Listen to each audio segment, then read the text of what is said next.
All right, this vid will be on the G6 versus the S8 Plus. So I have the S8 Plus right now. I had the G6 previously, um, and this is kind of my thoughts on what phone overall is better, and then where each phone um, really stands out and shines amongst the best phones right now. So I'll start out by saying, in my opinion, what's the better phone for the everyday person? Um, the G6. The G6 has better battery life. It's a lot simpler in terms of what's going on in the phone. Um, the fingerprint scanner is in a traditional location. And while it's not as fast as a Huawei, the fastest fingerprint scanner I've ever had was the Nexus 6P. It's not as fast as that, but it is pretty fast. Um, but the S8, the fingerprint scanner is in a weird place and it's a little small. Um, it works. It works well. It's not quite as good as what you have on like the G5, the G6, the Nexus 6P, where those fingerprint scanners are optimally placed.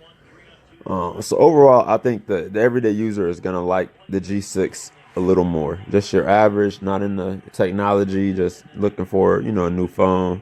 The G6 is gonna do everything that you need to do.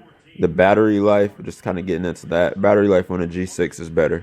It just is. Samsung has never really had great battery life. It's decent. It'll get you by. It charges fast. But the G6 had pretty much all day battery life for normal usage. So that's something that is very important. Where else? Camera. S8 Plus is definitely the winner in camera. My G6, the front facing camera just appeared blurry. Not like really blurry, but like the pictures never quite focused in and had some of the clarity that I would have hoped for. Even on the rear camera, it just, I don't know. I wasn't super impressed with what was going on with the rear camera. With the S8 Plus, the front facing camera has been what you would expect. Good pictures. The rear camera has been pretty nice also. So nothing necessarily write home about. It's not the greatest camera I've ever seen. But it is a really good camera and it takes good photos. Where else? Performance was pretty much the same on both. No major difference. I know the G6 doesn't have the latest greatest processor, but performance is the same. Looks, the S8 obviously looks better. That infinity display is beautiful. That AMOLED display screen is amazing. The G6 is not a bad looking phone. It feels really good in the hand. It's kind of that candy bar design. Very nice, but if you're talking about, what's going to be something that's a conversation starter, what's going to be a phone where it's like, well, okay, this is the Bentley of phones. That's the S8 Plus.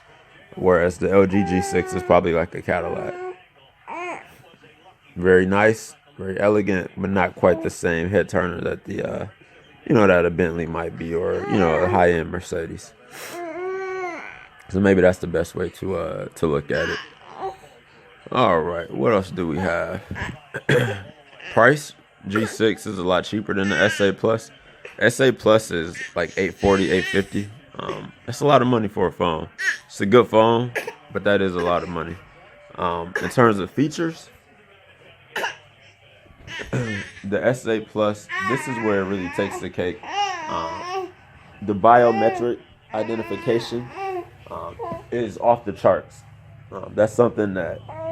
And so when I said earlier that the LG G6 I thought was a better phone, that's not in my opinion of what I would like to use. That's more so. I just think the LG G6 is a more standard better phone. But in terms of features and something that a tech nerd would really like to use, the S8 is amazing. Like I said, the biometric, the iris scanner, the fingerprint unlock, the facial recognition. I mean, those are pretty legit. The iris scanner, we've tried it. I've tried it on my son, my wife, just different people. And it doesn't unlock for anybody's eyes but mine, even with glasses on. I was in a dark environment last night and I tried the iris scanner and it still picked up my eyes.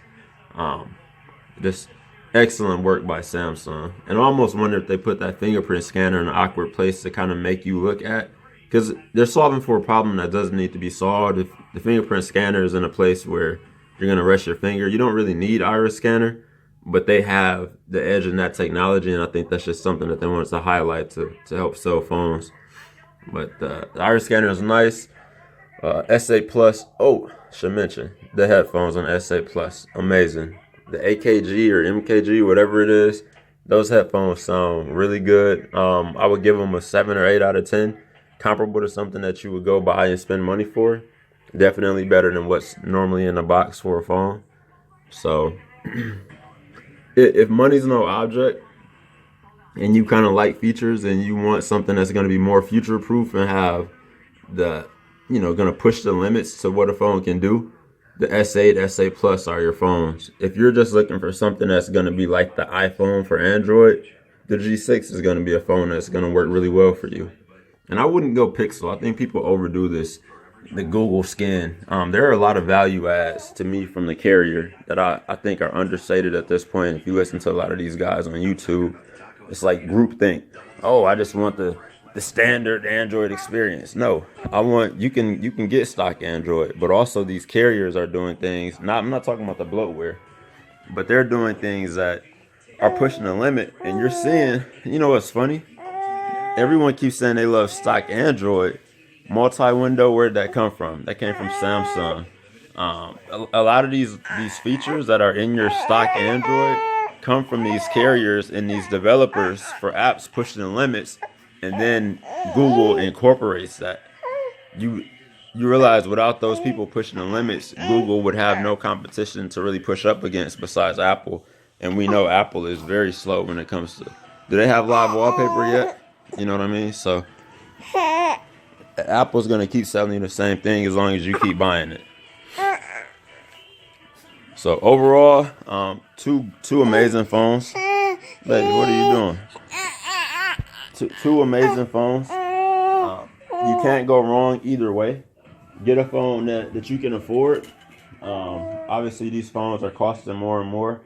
And I would encourage anybody out there that's looking to get a phone that's going to work well, but not pay an arm and a leg. Explore buying a 1 or 2 year old phone off Craigslist or OfferUp or Letgo. For instance, I had the G5 recently. The G5, the user experience is not that different from the G6. The camera is awesome. Like the phones at this point are very comparable. Incremental differences in kind of what's coming out for year over year. So something like the Nexus 6P, I had that for almost a year. That was an amazing phone. What eventually did it, as they kept continuing to make updates, my phone got slow and I didn't like the lag, and it planted that seed, and from there I was just like, okay, I'm gonna look again at something else.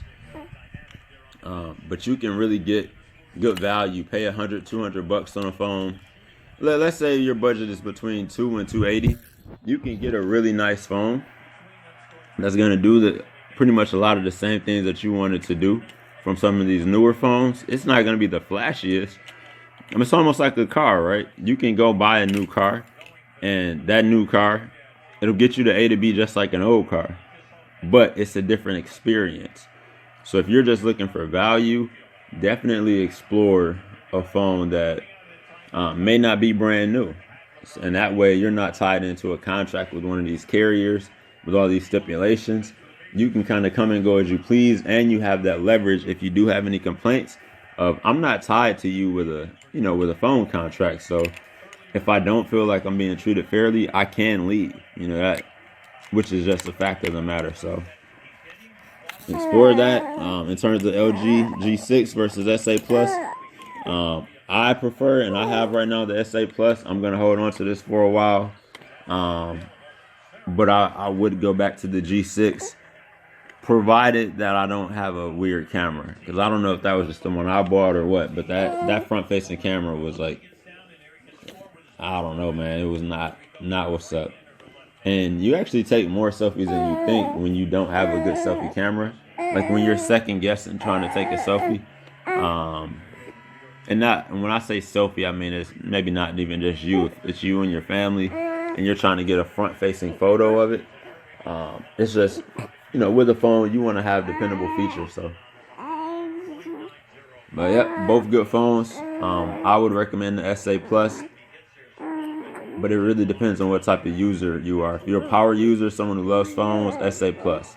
If you're just a base user and looking for a little bit more value, G6, and you'll be happy. You'll be happy either way. All right, guys. See ya.